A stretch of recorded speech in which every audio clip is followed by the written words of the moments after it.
સૌરાષ્ટ્રના સૌથી મોટા લોકમેળા અને સૌથી લોકપ્રિય મેળા એટલે કે રાજકોટ ખાતે યોજાતો લોકમેળો રાજકોટના રેસકોર્સ મેદાન ખાતે અત્યારે દ્રશ્યમાં જોઈ શકો છો કે અત્યારે તંત્ર દ્વારા આખરી ઓપ આપવામાં આવી છે, જે બાદ અત્યારે ઝૂલા તેમજ ત્યારે હુડકા ને તેમજ ફજર જેવી રાઇડ્સ છે તેની તૈયારીઓ અત્યારે કરવામાં આવી રહી છે. અને ત્યારે વાત કરી કે આયોજનને સુદૃઢ રીતે બની શકે તે માટે થઈને તંત્ર દ્વારા આખરી ઓપ આપવામાં આવી હતી, જેનું નામ અત્યારે રાજકોટના મેળાનું નામકરણ પણ થઈ રહ્યું છે ને કરવામાં આવ્યું છે. ત્યારે વિરાસતથી વિકાસ આ નામકરણ પણ કરવામાં આવ્યું છે. ત્યારે રેસકોર્સ મેદાન ખાતે વિરાસતથી વિકાસ 2026 લોકમેળાનું આયોજન યોજાનાર છે. ત્યારે લોકમેળાને અત્યારે દ્રશ્યોમાં આપ જોઈ શકો છો કે જે રાઇડ સંચાલકો છે તેના દ્વારા પણ તૈયારીઓ અત્યારે કરવામાં આવી રહી છે. આ લોકમેળામાં 10 લાખથી વધુ લોકો આવતા હોય છે ને ત્યારે તેના માટે સુરક્ષા માટે પણ તંત્ર દ્વારા ખાસ ધ્યાન આપવામાં આવ્યું છે. અને વાત કરીએ કે 10 કરોડ રૂપિયાથી વધુનો વીમો પણ લેવામાં આવ્યો છે અને કોઈ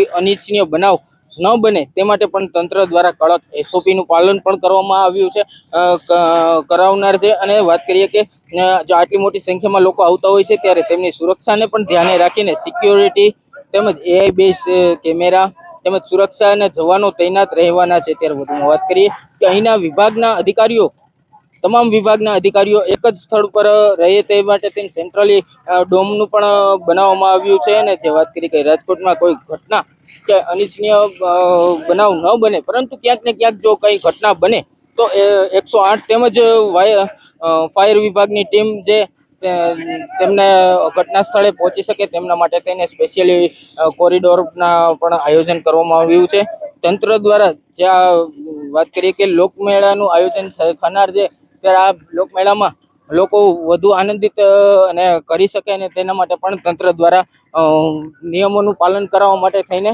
કહેવામાં આવ્યું છે. ત્યારે આપણે રાઇડ સંચાલકોને પૂછવાનો પ્રયત્ન કરીશું કે જે આપ દ્રશ્યમાં જોઈ શકો છો કે SOPના નિયમોનું પાલન કરવામાં આવ્યું છે.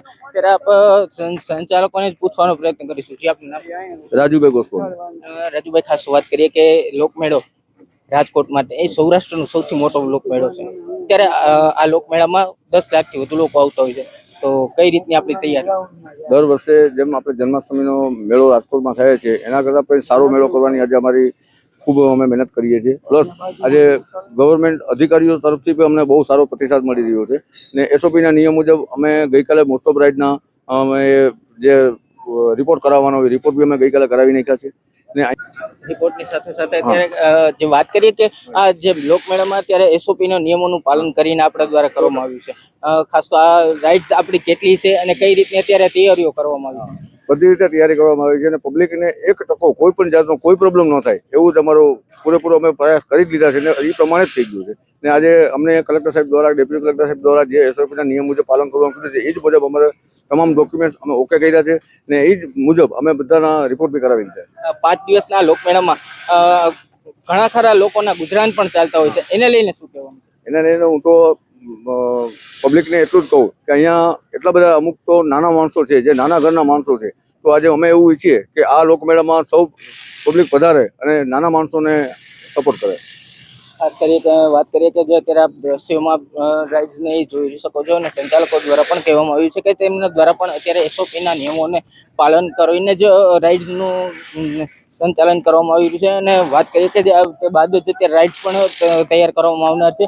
વધુમાં વાત કરીએ કે જે આ લોકો અહીં મનોરંજન માણી શકે તેના માટે થઈને તંત્ર દ્વારા પણ મનોરંજનને લઈને ખાસ લોક ડાયરો તેમજ જે આપનું નામ? અજીતભાઈ. વાત કરીએ કે જે અત્યારે લોકમેળાનો આનંદ માણવા માટે થઈને લોકો અહીં આવતા હોય છે, ત્યારે આપની કઈ રીતની તૈયારી પૂરેપૂરી વ્યવસ્થિત થઈ ગઈ તૈયારી. વાત કરીએ કે અત્યારે આપણે કઈ રાઇડ્સ છે અને કેટલા સમયથી આપ કરો છો? 15-17 વર્ષ થઈ ગયા. આનાથી કેટલો બેનિફિટ થતો હોય છે? પૂરેપૂરો બેનિફિટ. કેમેરામેન ધ્રુવ વ્યાસ સાથે જયદીપ ત્રિવેદી, સત્ય મંથન, રાજકોટ.